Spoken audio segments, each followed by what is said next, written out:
तो investment decision में हमारे दो तरीके के डिसीजन, कैपिटल बजटिंग और वर्किंग कैपिटल। हमने कैपिटल बजटिंग पढ़ लिया, उसको अफेक्ट करने के फैक्टर्स भी पढ़ लिए। नेक्स्ट वर्किंग कैपिटल, मैंने सीधे फैक्टर्स ही लिख दिए क्योंकि हम वर्किंग कैपिटल के बारे में बहुत बार पढ़ चुके हैं कि वर्किंग कैपिटल क्या होती है। वर्किंग कैपिटल वो पैसा है जो हम अपने डे टू डे बिजनेस को चलाने के लिए इस्तेमाल करते हैं, उसे हम कहते हैं वर्किंग कैपिटल। ठीक है, ये जो वर्किंग कैपिटल है हमारी बेसिकली होता है क्या है, sum of total current assets. सभी करंट एसेट्स के टोटल को हम वर्किंग कैपिटल कहते हैं, इसे बोलते हैं gross working capital. Gross working capital क्या हुआ आपका, the sum of all current assets. लेकिन जब हम नेट वर्किंग कैपिटल की बात करते हैं, नेट वर्किंग कैपिटल का मतलब होता है current assets minus current liabilities. ठीक है, तो जैसे अकाउंटेंसी में हम वर्किंग कैपिटल ही बोलते हैं सिर्फ, लेकिन वो नेट वर्किंग कैपिटल होती है। ठीक है, current assets minus current liability. तो अब इसी वर्किंग कैपिटल को अफेक्ट करने वाले, इसकी रिक्वायरमेंट को अफेक्ट करने वाले कौन से फैक्टर्स हैं, यानी कि कब हमें ज्यादा वर्किंग कैपिटल चाहिए, कब हमें कम वर्किंग कैपिटल चाहिए, अब हम उसके बारे में पढ़ रहे हैं। ठीक है, तो कुछ पॉइंट्स तो आपको फिक्स्ड वाले दिखेंगे, जैसे कि 1, 2 एंड 3। ये 3 पॉइंट्स आपने फिक्स्ड में भी पढ़े हैं और यही 3 पॉइंट्स आपके वर्किंग कैपिटल में भी हैं। तो देखो स्टार्ट करते हैं पहले फैक्टर से, नेचर ऑफ बिजनेस। अगर हम नेचर ऑफ बिजनेस की बात करें तो यहाँ हमारे पास 3 तरीके के कंसर्न्स हैं, ट्रेडिंग, सर्विस और मैन्युफैक्चरिंग। ट्रेडिंग ऑर्गेनाइजेशन को क्या करना है, सिर्फ इधर का सामान लाके उधर बेचना है। ठीक है, और ज्यादातर ये लोग जो होते हैं वो कैश बेसिस पर काम करते हैं, क्रेडिट बेसिस पे भी करते हैं, बट बहुत ज्यादा क्रेडिट बेसिस पे काम नहीं करते, यानी कि इनका पैसा बहुत ज्यादा ब्लॉक नहीं होता है करंट एसेट्स के अंदर। तो इसीलिए यहाँ पर हम कह सकते हैं कि इनकी जो रिक्वायरमेंट होती है वो जनरली लेस ही होती है। अगर हम इसे मैन्युफैक्चरिंग से कंपेयर करें तो देखो, मैन्युफैक्चरिंग बिजनेस के अंदर काम प्रोडक्शन प्रोसेस के साथ हो रहा है। तो प्रोडक्शन प्रोसेस हो रही है, इसका मतलब आप स्टॉक खरीद के लेकर आते होंगे, आप अपने कस्टमर को सामान बेचते होंगे, तो डेटर्स भी होते होंगे, आपकी लायबिलिटीज भी क्रिएट होती होंगी, इन्वेंट्री मैनेजमेंट आप यहाँ पे करते होंगे, तो यहाँ पर आपकी रिक्वायरमेंट हाई रहेगी। वहीं पे अगर मैं सर्विस ऑर्गेनाइजेशन की बात करूं तो ये लोग कैश बेसिस पे ही काम करते हैं। तो जब कैश बेसिस पे काम करेंगे तो इनका पैसा यहाँ पर ब्लॉक नहीं हो रहा है, तो ब्लॉक नहीं हो रहा तो इसका मतलब इनकी रिक्वायरमेंट क्या रहेगी, लेस। ठीक है, तो देखने को क्या मिल रहा है कि मैन्युफैक्चरिंग की ज्यादा है और सर्विस और ट्रेडिंग की कम। स्केल ऑफ ऑपरेशन वही कि कितने लेवल पे आप काम करते हो।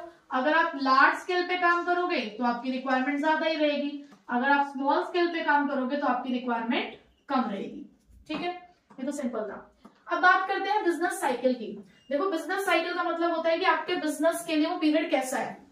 आप बूम सीजन पे हो, आप बूम पीरियड पे हो। बूम पीरियड का मतलब होता है कि उस टाइम पे आपका बिजनेस बहुत जोरों शोरों से बढ़ रहा है, उस टाइम पे लेवल ऑफ एक्टिविटीज बहुत ज्यादा है आपके बिजनेसेस के अंदर, डिमांड बढ़ रही है, सेल्स बढ़ रही है। तो इन दैट केस आपकी रिक्वायरमेंट कैसी होनी चाहिए, फिर हाई होनी चाहिए ना। लेकिन जब मार्केट में रिसेशन है, आपका बिजनेस मंदा चल रहा है, कोई डिमांड नहीं है खास मार्केट में, कोई लेवल ऑफ एक्टिविटीज देखने को नहीं मिल रही है, कोई सेल्स टारगेट्स आपके कुछ खास नहीं है इस टाइम पे, तो ऐसे में रिक्वायरमेंट कैसी होगी आपके पास, लेस। Next, seasonal factors. बहुत सारे बिजनेस सीजन वाइज चलते हैं। अब जैसे कि विंटर्स चल रहे हैं, तो विंटर के टाइम पे विंटर क्लोथ्स का सीजन है, समर क्लोथ्स का इतना सीजन नहीं है, यानी कि विंटर्स के लिए है, विंटर क्लोथ्स के लिए है पीक सीजन और समर क्लोथ्स के लिए है ये लीन सीजन। तो जिस चीज का आपका बिजनेस है, अगर उस चीज का सीजन चल रहा है तो दैट मीन्स आप पीक सीजन पे हो, तो पीक सीजन के टाइम पे आपकी रिक्वायरमेंट क्या रहेगी, हाई। लेकिन वहीं पर अगर आप लीन सीजन के अंदर हैं, यानी कि आपके बिजनेस का सीजन इस टाइम पे नहीं है, तो आपकी जो रिक्वायरमेंट है वो कैसी रहेगी, लो। Production cycle. प्रोडक्शन साइकिल का मतलब क्या होता है, time gap between the receipt of raw material and its conversion into the finish goods, यानी कि कब हमारे हाथ में रॉ मटेरियल आया और हमने उसको फिनिश गुड्स में कन्वर्ट किया, उसके बीच का जो टाइम गैप होता है उसे प्रोडक्शन साइकिल कहते हैं। तो कुछ प्रोडक्ट्स ऐसे होते हैं जिनका लॉन्गर प्रोडक्शन साइकिल होता है, यानी कि जिन्हें बनने में बहुत टाइम लगता है, और कुछ प्रोडक्ट्स ऐसे होते हैं जिनको बनने में खास समय नहीं लगता, मतलब शॉर्टर उनका प्रोडक्शन साइकिल होता है। तो ऐसे प्रोडक्ट्स जिनका लॉन्गर प्रोडक्शन साइकिल है उनकी रिक्वायरमेंट भी कैसी रहती होगी, हाई। और जिनका प्रोडक्शन साइकिल छोटा होता है, यानी कि कम समय में बन के तैयार हो जाते हैं, तो वहां वर्किंग रिक्वायरमेंट भी कैसी होती है, वर्किंग कैपिटल रिक्वायरमेंट लेस। ठीक है, नेक्स्ट ग्रोथ प्रोस्पेक्ट्स, यहाँ पे बात हम वही वाली करेंगे कि अगर आपको दिख रहा है कि आगे आपके पास कोई अपॉर्चुनिटी अराइज होने वाली है, आप आगे बढ़ने वाले हो, तो भाई उस टाइम पे आपको रॉ मटेरियल खरीदना होगा। अगर आप मैन्युफैक्चरिंग हो, लेवल ऑफ एक्टिविटीज उस टाइम पे बढ़ सकती हैं, तो सेल्स टारगेट्स आपके बढ़ सकते हैं, तो ऐसे में आपकी रिक्वायरमेंट हाई होगी। बट वहीं पे अगर ऐसी कोई भी ग्रोथ प्रोस्पेक्ट्स आपको नजर नहीं आ रहे हैं, तो आप लो वर्किंग कैपिटल के साथ भी गुजारा कर सकते हैं। ठीक है, तो हमारे पास 7th पॉइंट है इसके अंदर, क्रेडिट अलाउड। क्रेडिट अलाउड का मतलब क्या है कि हमने अपने डेटर्स, अपने कस्टमर्स को क्रेडिट दिया होगा। क्रेडिट अलाउड का मतलब क्या है कि हमने उधार पे सामान बेचा है, तो हमने उनको उधार पे अगर सामान बेचा है, तो इसका मतलब क्या है कि हमारे पास जो पैसा आना है, पैसा आना यानी कि debtor is related to working capital, क्योंकि आपको पता है कि वर्किंग कैपिटल में करंट एसेट्स भी आते हैं और करंट लायबिलिटीज भी आती है। तो डेटर्स हमारे वर्किंग कैपिटल से जुड़े हैं। जितने ज्यादा डेटर्स आप बनाते चले जाओगे, दैट मीन्स आपकी वर्किंग कैपिटल रिक्वायरमेंट उतनी ही बढ़ती जाएगी। क्यों? क्योंकि आपका पैसा चाहे कम समय के लिए ही क्यों ना हो, आपका पैसा टाइड अप हो रहा है। टाइड अप मतलब कि बंद गया, कि भाई अगर आपने 3 महीने का क्रेडिट पीरियड अलाउड कर दे, तो 3 महीने तक आपके पास पैसा नहीं आने वाला। तो अगर आप अपनी क्रेडिट अलाउड की पॉलिसी लिबरल रखते हो, लिबरल मतलब बहुत ज्यादा आप क्रेडिट बांटते हैं, तो ऐसे में आपकी रिक्वायरमेंट ज्यादा रहती है। लेकिन अगर आपकी पॉलिसी स्ट्रिक्ट है, स्ट्रिक्ट मतलब आप बहुत कम क्रेडिट अलाउड करते हो, दैट मीन्स आप सिर्फ जहां पर बहुत ही ज्यादा रिक्वायरमेंट होती है, सिर्फ वहीं पे आप क्रेडिट अलाउड कर रहे हो, तो ऐसे में आपकी वर्किंग कैपिटल रिक्वायरमेंट कम रहेगी, क्योंकि आपके पास टाइम से पैसा आ रहा है। ठीक, नेक्स्ट क्रेडिट अवेल्ड। अवेल्ड का मतलब क्या है? अब हमें क्रेडिट मिल रहा है। किससे मिलता है हमें क्रेडिट? या तो हमारे क्रेडिटर्स से, या जिन्हें हम सप्लायर्स भी कहते हैं, यानी कि जिससे हम सामान उधार पर खरीदते हैं। अगर हमें इजीली अपने क्रेडिटर से सामान उधार पर मिल रहा है, यानी कि आज मैंने सामान खरीदा लेकिन मुझे आज पैसे देने की जरूरत नहीं है, आगे आने वाले 3 महीने बाद या 4 महीने बाद मुझे पैसा देना है, दैट मीन्स अभी तो मेरी वर्किंग कैपिटल की रिक्वायरमेंट कम हो जाएगी। क्यों? क्योंकि मुझे अभी पैसा देने की जरूरत नहीं पड़ेगी। तो अगर क्रेडिट अवेल्ड के केस में हमें देखें, तो हमारे जो सप्लायर है, अगर वो एक लिबरल पॉलिसी फॉलो कर रहा है, लिबरल मतलब कि वो हमें ज्यादा से ज्यादा क्रेडिट दे देते हैं, हमें मिल जाता है ज्यादा से ज्यादा क्रेडिट, तो ऐसे में हमारी रिक्वायरमेंट कम हो जाती है। लेकिन वहीं पर अगर हमें नहीं मिलता है ज्यादा क्रेडिट अपने क्रेडिटर से या सप्लायर से, तो हमारी वर्किंग कैपिटल रिक्वायरमेंट फिर इन दैट केस ज्यादा ही रहेगी। अब देखो दोनों को आप कंपेयर करो, यहां हम क्रेडिट दे रहे हैं और यहां हम क्रेडिट ले रहे हैं, तो इसलिए आपको अपोजिट दिख रहा है कि यहाँ लिबरल में रिक्वायरमेंट ज्यादा है, यहाँ लिबरल में कम। क्यों? क्योंकि यहाँ हम उधार पैसा बांट रहे हैं और यहाँ हमें उधार मिल रहा है। ठीक है, next availability of raw material, यानी कि जिस चीज का आप काम करते हो उसके लिए आपको जो रॉ मटेरियल चाहिए, तो अगर वो आपको इजीली अवेलेबल हो रहा है तो ठीक है। इजीली अवेलेबल हो रहा है तो क्या आप पहले से इन्वेंट्री मेंटेन करके रखोगे?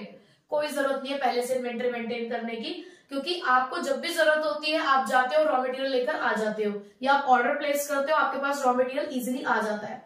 लेकिन अगर आप किसी ऐसे बिजनेस में डील करते हो जिसका रॉ मटेरियल बहुत इजीली अवेलेबल नहीं होता, जैसे कि आपको इंपोर्ट करना पड़ता है रॉ मटेरियल, तो भाई ऐसे में आपको पता है इंपोर्ट में टाइम तो लगता ही है, तो आपको पहले से ही रेडी रहना है, आपको पहले से इन्वेंट्री मैनेज करके रखनी है। तो अगर आपको रॉ मटेरियल इजीली अवेलेबल हो रहा है, यानी कि इजीली आप उस तक पहुंच पा रहे हो, तो आपकी रिक्वायरमेंट कम है, क्योंकि आपको पहले से इन्वेंट्री मेंटेन करने की जरूरत नहीं है। लेकिन अगर बहुत आसानी से आपको रॉ मटेरियल नहीं मिलता है, आपको टाइम लगता है अपने रॉ मटेरियल को लेने के लिए, उसको असेस करने के लिए, तो ऐसे में आपकी वर्किंग कैपिटल रिक्वायरमेंट हाई रहेगी। ठीक है, नेक्स्ट है ऑपरेटिंग एफिशिएंसी।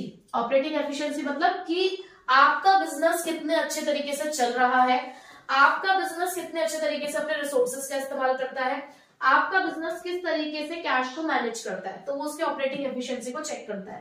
तो अगर आपको अपनी ऑपरेटिंग एफिशिएंसी चेक करनी है, तो आप चेक करोगे the efficient management of raw material, कि आप अपने रॉ मटेरियल को कैसे मैनेज करते हो। तो उसके लिए हम निकालते हैं इन्वेंट्री टर्नओवर रेशियो। अब इन्वेंट्री टर्नओवर रेशियो अगर आपकी हाई आती है, दैट मीन्स आपका बिजनेस बहुत बढ़िया चल रहा है, ऐसे से इस्तेमाल कर पा रहे हो। हाई आईटीआर क्या रिप्रेजेंट करती है कि आप अपने रिसोर्सेज को बहुत अच्छे से इस्तेमाल कर पा रहे हो, तो दैट मीन्स अगर आईटीआर अच्छी आ रही है, इसका मतलब ऑपरेटिंग एफिशिएंसी अच्छी है, और ऑपरेटिंग एफिशिएंसी अच्छी है तो वर्किंग कैपिटल रिक्वायरमेंट कम। बेटर डीटीआर, डीटीआर मतलब डेटर टर्नओवर रेशियो, जिसे आप अपनी अकाउंटेंसी में ट्रेड रिसीवेबल्स टर्नओवर रेशियो के नाम से पढ़ रहे हो। तो बेटर डीटीआर यानी कि अगर आपकी डेटर टर्नओवर रेशियो भी अच्छी आ रही है, तो उसका भी सीधा सा मतलब है कि वर्किंग कैपिटल रिक्वायरमेंट कम हो जाएगी। क्यों? दैट मीन्स आपको आपके डेटर से बहुत आसानी से जल्दी जल्दी पैसा मिल जाता है। ठीक है, दैट मीन्स आप जो क्रेडिट अलाउड कर रहे हो वो लेस पीरियड ऑफ टाइम के लिए कर रहे हो। ठीक, उनकी जो रिक्वायरमेंट होती है वर्किंग कैपिटल रिक्वायरमेंट वो ज्यादा रहती है, क्योंकि भाई उनके पास बहुत जल्दी जल्दी पैसा नहीं आ पा रहा होता, तो इन दैट केस उनको वर्किंग कैपिटल मैनेज करनी पड़ती है पहले से ही। यानी कि कितने लोग हैं जो आप ही की तरह आप ही वाली इंडस्ट्री में घुसे हुए हैं, जो चाहते हैं कि आपसे पहले आपके कस्टमर्स को वो सेटिस्फाई कर दे। तो अगर आपको लगता है कि कंपटीशन मार्केट में बहुत ज्यादा है, तो आपको रेडी रहना ना पहले से ही। और अगर पहले से रेडी रहना है तो भाई पहले से इन्वेंट्री मैनेज करनी पड़ेगी, तभी तो आप मार्केट में बेच पाओगे सामान। तो आपको पहले चेक करना है कि लेवल ऑफ कंपटीशन कैसा है। अगर आपको मार्केट में कंपटीशन इंटेंस दिख रहा है, बहुत हाई दिख रहा है, तो आपकी रिक्वायरमेंट हाई रहेगी, क्योंकि आप इस चीज में होंगे कि यार मुझे अपने कस्टमर को पहले सामान पहुंचाना है, अपने कॉम्पिटिटर से पहले मैं उनके हाथों में सामान सौंप दूं। ठीक है।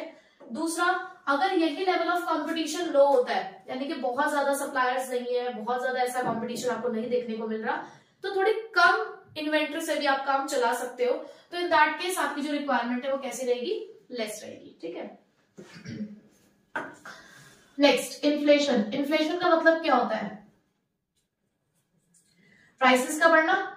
देखो, सपोज करो कि पहले आप 10,000 रुपए में 1 क्विंटल ऑफ एक रॉ मटेरियल ले आते थे। भाई जिस चीज का काम करते हो उसके लिए आपको जो रॉ मटेरियल खरीदना था 10,000 रुपए में 1 क्विंटल आ जाता था। अब मार्केट में क्या हुआ, वो जो रॉ मटेरियल आप इस्तेमाल कर रहे थे वो महंगा हो गया। ठीक है, अब जब वो महंगा हो गया तो 10,000 में नहीं, अब 10,000 में नहीं, अब आपका वही सामान 12,000 में आ रहा है। क्या रॉ मटेरियल का मैंने क्वांटिटी चेंज किया? नहीं, प्राइस बढ़ गई। अब प्राइस बढ़ने की वजह से आपका जो काम 10,000 में हो रहा था वही काम कितने में हो रहा है? 12,000 में। यानी कि 2,000 रुपए से आपकी रिक्वायरमेंट बढ़ गई। तो यही कहना चाह रहे हैं कि अगर इन्फ्लेशन मतलब सीधी सी बात है महंगाई, अगर महंगाई आ रही है यानी कि प्राइसेस हाई हो रही हैं, तो आपकी रिक्वायरमेंट ऑटोमेटिकली बढ़ जाएगी। लेकिन अगर वही कहूं कि ये चीज 12,000 से 8,000 हो गई तो डिफ्लेशन आ गया मार्केट के अंदर। उल्टा नहीं बोल दिया, अगर प्राइसेस बढ़ गई तो जो रिक्वायरमेंट है वो बढ़ेगी, तो पैसा ज्यादा चाहिए होगा ना, कैपिटल। ठीक है ना। और वही चीज अगर 8,000 हो गई तो मतलब डिफ्लेशन हो गया, तो हालांकि डिफ्लेशन का केस नहीं पढ़ रहा, इन्फ्लेशन पढ़ रहा है, बट फिर पता होना चाहिए। अब डिफ्लेशन के केस में क्या होता है, प्राइसेस कम हो जाती है, तो वही 8,000 में आ रहा है रॉ मटेरियल, तो इन दैट केस हमारी रिक्वायरमेंट क्या हो जाएगी? कम हो जाएगी। ठीक है, तो इन्फ्लेशन के टाइम पे जो वर्किंग कैपिटल रिक्वायरमेंट होती है वो ऑटोमेटिकली क्या होती है? हमारी बढ़ जाती है। ठीक है, तो ये हमारे 12 पॉइंट्स थे जो ये बताते हैं कि कब कब हमें वर्किंग कैपिटल रिक्वायरमेंट ज्यादा चाहिए और कब कम। तो एक टेबल बना के आपने पॉइंट्स लिखने हैं और उसमें से एक में लिख दो मोर, एक में लेस। तो इस तरीके से आप इजीली सम अप करके इस टॉपिक को प्रिपेयर कर सकते हो, इसको भी और इससे पहले जो हमने पढ़ा फिक्स कैपिटल रिक्वायरमेंट वाला वो भी। ठीक है।